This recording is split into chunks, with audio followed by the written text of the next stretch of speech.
What's up guys, Joey here with YugaTech and flagship smartphones. They're the best of the best manufacturers have to offer. When buying a flagship smartphone, you can expect a lot of attention and care put into these products. They get all the latest and even outright gimmicky features manufacturers want to push out and pass off as innovation. But for all that premium care, these products also warrant an equally premium price tag.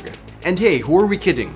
The way it usually works itself out is latest features plus extensive marketing equals premium price point. Majority of consumers who purchase flagship devices like the idea of spending a lot of money on a smartphone that just works. Some like to purchase devices with the best blank, and others purchase these devices as status symbols. We still can't deny one thing about flagships though, it's that they pioneer big features which then later trickle down to the rest of the budget categories. Or at least that's the idea. But with the steady improvement of mid-range devices, the prominence of flagship killers and budget flagships out in the market today turning heads and blurring the price to performance you get with flagship devices, people will start thinking about practicality, and they already have.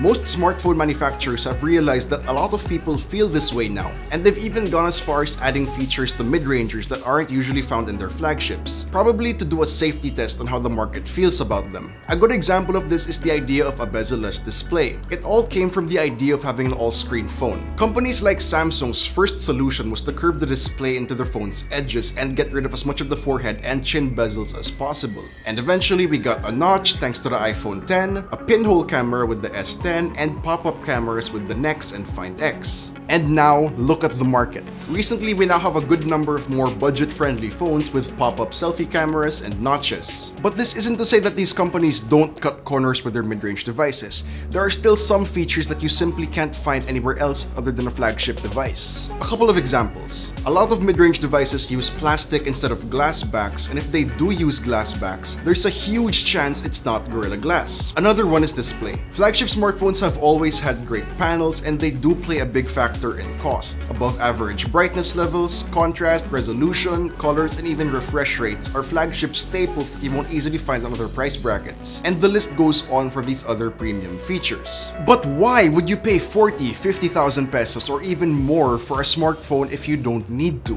I mean, if all you plan to do with your phone is get access to social media, calls, messages, and some basic photography, you're probably better off saving the money and not getting a flagship. But then again, it all depends on what you actually want from your device. If you're the type who gets a flagship because you just want peace of mind, or if it's a status symbol with you, there's honestly nothing wrong with that and nobody is stopping you. Because at the end of the day, the best purchases are the purchases that put a smile on your face and don't leave you with a bunch of regret. So that wraps it up for this video. Guys, please feel free to share your thoughts in the comments down below. It's always nice to see some friendly discussion. And if you enjoyed this video, please do drop a like, subscribe to our channel for more content, hit the bell icon to see new future uploads, and be sure to visit YugaTech.com for the latest tech news and reviews. This has been Joey, and I'll see you guys in the next one.